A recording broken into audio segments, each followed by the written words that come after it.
Caspar ब्रेनबी के शानदार event में मैं सतीश चंदानी, एजुकेटर काउंसलर, आप सभी का स्वागत करता हूं और आज आपको लिए चलता हूं डीएमआईटी के इस शानदार सफ़र की तरफ। तो सबसे पहले मैं आज आपको बता दूं कि डीएमआईटी होती क्या है। डीएमआईटी बेसिकली एक साइंटिफिक स्टडी है, एक एनालिसिस है ब्रेन का। ये पामेस्ट्री से बिल्कुल डिफरेंट है। हम कई लोग इसे एस्ट्रोलॉजी और पामेस्ट्री के साथ जोड़ के देखते हैं, लेकिन ये बिल्कुल डिफरेंट है। डीएमआईटी ब्रेन का एनालिसिस है, जिसका की रिलेशन सीधा हमारे फिंगरप्रिंट से होता है। ब्रेन का एनालिसिस करके फिंगरप्रिंट के माध्यम से हमको हमारे सफलता का रास्ता साफ हो जाता है कि हमको क्या, किस फील्ड में क्या करना है और कैसे हमको प्रोसीड करना है। सबसे बड़ी बात, अगर हम हमारी डीएमआईटी करवाते हैं तो हमारी इंटेलिजेंसीज के अंदर इम्प्रूवमेंट हम देख सकते हैं।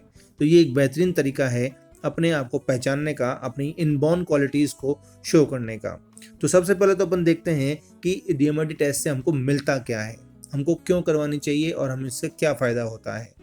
तो डीएमआईटी टेस्ट के अंदर हमको मालूम चलता है हमारी इनबॉर्न क्वालिटीज़ के बारे में, कि हमको क्या क्या चीज़ें पैदाइशी रूप से मिली हैं, क्या क्या चीज़ें रूप में हमको जेनेटिक रूप से मिली हैं, हमको अपने माता पिता से मिली हैं, उनको हमारे परिवार से मिली हैं। तो हमारे अंदर इनबॉर्न क्वालिटीज़ क्या हैं, हमारी मेरिट्स क्या हैं, हमारे डिमेरिट्स क्या हैं, हमारी लिमिट्स क्या हैं। तो सबसे बड़ी बात, हमको हमारे अंदरूनी गुणों का मालूम चलता है।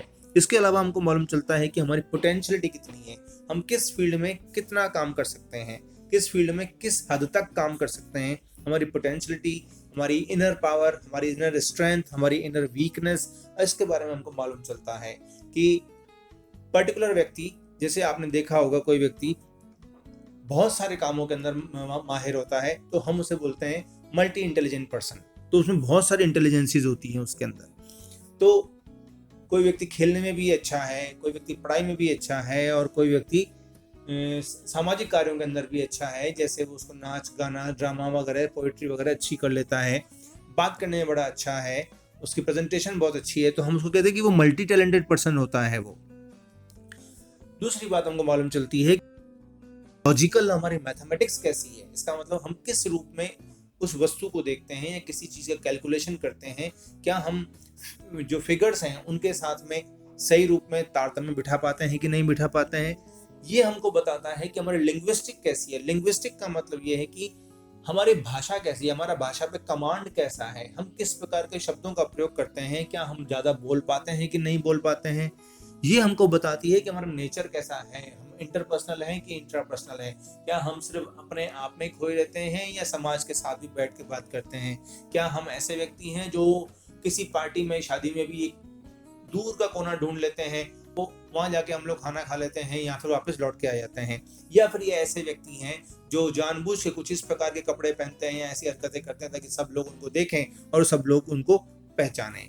ये हमको बताता है कि क्या हम म्यूजिकल हैं कि नहीं है। म्यूजिकल से मतलब सिर्फ गीत संगीत से नहीं होता कि क्या हम सिंगर बनेंगे कि नहीं होंगे, इस बात से मतलब नहीं होता। म्यूजिकल से मतलब ये है कि क्या हम अपनी बात किसी को समझा पा सकते हैं, क्या हम दूसरे के मन की बात समझ सकते हैं, क्या हम दोनों के बीच में तारतम्य बैठ सकता है, हम कितने इमोशनल हैं, हम कितनी किसी व्यक्ति की बात को, उसके कंसेप्ट को, नेचर को समझ सकते हैं। या ये बता सकता है कि क्या हम विजुअल हैं, क्या हम देख के समझते हैं, क्या हमको नक्शे समझ में आते हैं, क्या हमको किसी प्रकार के डायग्राम्स, ग्राफ्स या फिर हमको कोई आर्किटेक्ट समझ में आता है कि नहीं आता है। सबसे बड़ी बात यह है कि इससे मालूम चलता है कि हमारी एक्वायरिंग स्टाइल क्या है, हम किस स्टाइल के पर्सन हैं। क्या हम सिर्फ सोच विचार ज़्यादा करते हैं, काम कम करते हैं, या हम दूसरों की नकल करके सीखते हैं, या हम सवाल ज़्यादा पूछते हैं और काम कम करते हैं, या हमेशा दूसरों की गलतियां ही निकालते रहते हैं। तो ये सारी की सारी जो स्टाइल्स हैं ये हमको मालूम चलती हैं हमारे इस टेस्ट के माध्यम से कि क्या हम, हमारी सीखने की प्रवृत्ति कैसी है, हमारा नेचर कैसा है, कि हम किस प्रकार से सीखते हैं। ये टेस्ट हमको ये बताता है कि सबसे बड़ी बात ये बताता है कि हम हमारा करियर कौन सा चुने, क्या चुने कि हम उसमें सफल हों। क्योंकि जब हम छोटे होते हैं तो हमको बहुत सी चीज़ें अच्छी लगती हैं कि हाँ, कभी बोलते हैं कि मैं डॉक्टर बनूंगा, फिर कभी कोई वकील देखते हैं तो फिर बोलते हैं मैं नहीं, मैं वकील बनूंगा, फिर कभी कोई फौजी दिख गया तो फिर बोलेंगे कल से मैं फौजी बनूंगा।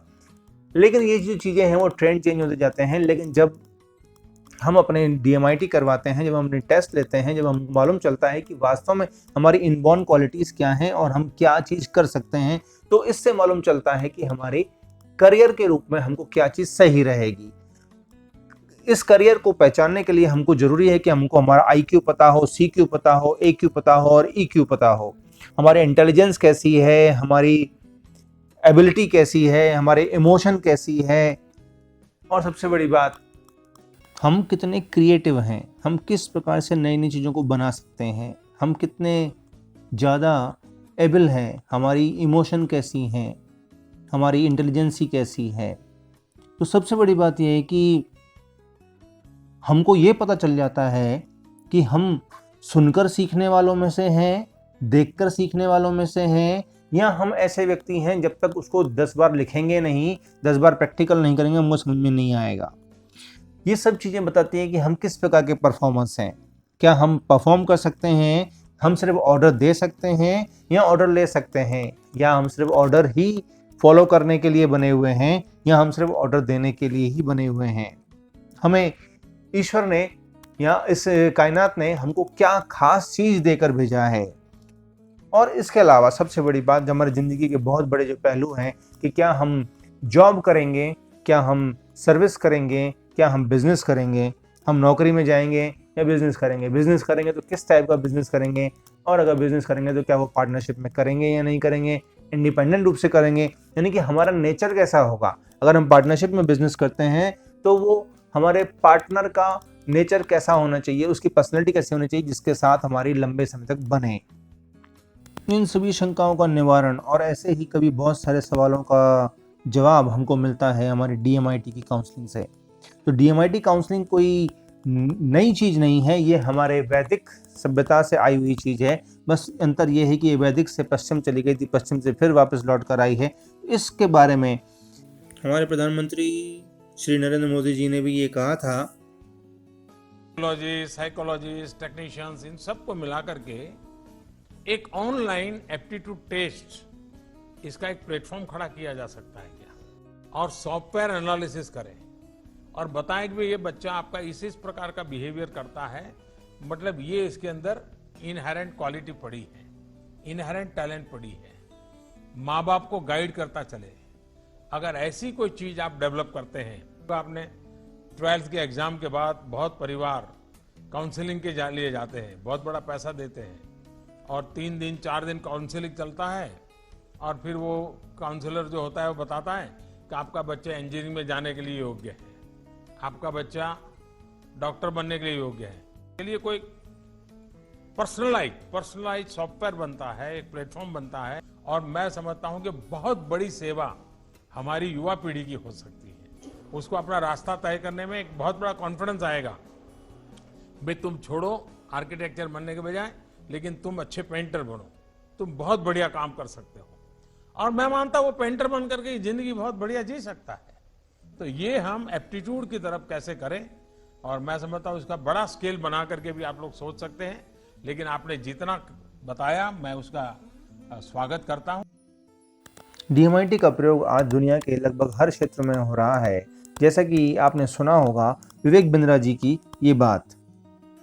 बड़ा business.com, आपने थंबनेल पे बिल्कुल ठीक पढ़ा। दिमाग तेज करने का सीक्रेट, भूलना भूल जाओगे। क्यों होता है कुछ लोगों का बड़ा एक्स्ट्रॉर्डिनरी ब्रेन? आपने देखे हैं, आप जानते हैं, वो सारी स्टोरी जानते हैं। इलॉन मस्क 8 साल की उम्र में कोडिंग सीख गए, 11 साल की उम्र में जबरदस्त एंटरप्रेन्योर, पहली गेम बना के $500 की बेच दी। वॉरेन बफे कैसे 11 साल की उम्र में स्टॉक ट्रेडिंग कर रहे थे, नोट छाप रहे थे। माइकल फेल्प्स 7 साल की उम्र में दुनिया भर में स्विमिंग करते, 10 साल की उम्र में तो नेशनल रिकॉर्ड बना दिया। टाइगर वुड्स 6 महीने की उम्र से पिता को गोल्फिंग करते देखते थे, देखते ही देखते दुनिया के सबसे बड़े गोल्फर बन गए। विराट कोहली, कभी सोचा है आपने, 3 साल की उम्र से बल्ला घुमा रहे हैं। लता मंगेशकर जब 5 साल की थी तो कॉन्सर्ट्स में पार्टिसिपेट करना शुरू कर दिया, क्योंकि 3 साल की उम्र से गाना गा रही थी। कई बार आपका बच्चा मैथमेटिक्स में कमजोर है, गणित नहीं कर सकता वो, लेकिन वो एक्टिंग करना जानता है। आप उसको मैथ का टीचर लगाते हैं, मैं होता तो उसको एक्टिंग का टीचर लगा के देता। 19वीं सेंचुरी की पढ़ाई, 20वीं सेंचुरी की मेथोडोलॉजी 21वीं सेंचुरी के बच्चों को दिया जा रहा है। बात बनेगी कहां से? Elon Musk, Warren Buffett, Mark Zuckerberg, Jack Ma, दुनिया के लोग बता रहे हैं कि अब पढ़ाने के लिए आपको ऑल्टरनेट टैलेंट बिल्ड करने, बच्चे को एबैकस सिखाओ, उसका मल्टीपल इंटेलिजेंस टेस्ट करो। वैदिक मैथ एक बहुत जबरदस्त तरीका, उसको NLP में लेके जाओ, मेमोरी साइंस बिल्ड करो, स्पीड रीडिंग राइटिंग बढ़ाओ। साइंस, टेक्नोलॉजी, इंजीनियरिंग, मैथमेटिक्स को बोलते हैं स्टेम, रोबोटिक्स, ये बड़े तरीके हैं, मैं थोड़ा समझाऊंगा आज आपको। मल्टीपल इंटेलिजेंस टेस्ट अपने बच्चों को कराइए आप। इसको DMIT भी बोलते हैं आप, मल्टीपल इंटेलिजेंस टेस्ट। उसमें आपके ना बच्चे का क्वेश्चन पता चल जाता है, उसका emotional question, social question, intelligence question, creative question, वो है कैसा। उसकी डिस्क प्रोफाइलिंग कराओ कि भाई वो डोमिनेंट है बच्चा, जैसे चील होता है बहुत डोमिनेंट होता है, या फिर वो इन्फ्लुएंसर है बच्चा, जैसे पीकॉक होता है ना, अपने डांस के इन्फ्लुएंस से वो दूसरी वाली पीकॉक को अट्रैक्ट कर लेता है, या फिर वो थोड़ा स्टेडी है, जैसे वो होता है ना बगुला, बको ध्यानम, बड़ा फोकल्ड होता है उसका, बको ध्यानम, काग चेष्टा बको ध्यानम, या वो कंप्लायंट है, जैसे उल्लू होता है, आंखें बड़ी बड़ी है, कंप्लायंट, हर चीज पर नजर रखने वाला, भैया कोई गड़बड़ तो नहीं हो रही। थोड़ा बच्चे का ना मल्टीपल इंटेलिजेंस टेस्ट कराना चाहिए आपको, उससे उसकी लर्निंग स्टाइल का पता चलेगा कि बच्चा विजुअल है, देख के सीखता है, या ऑडिटरी है, सुन के सीखता है, या काइनेस्थेटिक है, हाथ से छू के थोड़ा एक्टिविटी करके सीखता है। उससे उसका स्वॉट एनालिसिस निकल जाएगा, उसकी स्ट्रेंथ, वीकनेस, अपॉर्चुनिटी, थ्रेड। मेरी स्पीड तेज है पर आप भी ध्यान से सुनिए, वीडियो बड़ा कमाल का है। उसकी स्ट्रीम सिलेक्शन का पता लग जाएगा, बच्चा आगे सिलेक्ट क्या करेगा, वो साइंस में जाएगा, कॉमर्स में जाएगा, आर्ट्स में जाएगा, करियर ऑप्शंस निकल के आ जाती हैं। जल्दी बच्चों का टैलेंट पता चल जाए तो आप कमाल कर सकते हैं। हमारे देश में कई बच्चों ने कमाल किया। आकृत जायसवाल 7 साल की उम्र में उसने पहली सर्जरी कर दी स्किन के ऊपर। 12 साल की उम्र में उसने अपनी मेडिकल यूनिवर्सिटी के अंदर ज्वाइन कर लिया और मास्टर डिग्री 17 साल की उम्र में कर लिया। ओपरा विनफ्री के साथ वो बिल्कुल हेडलाइंस पे आ गया। ये था DMIT का स्मॉल इंट्रोडक्शन। उम्मीद है आप लोगों को मेरी बात समझ में आई होगी। तो मिलते हैं अगली बार, तब तक के लिए थैंक यू।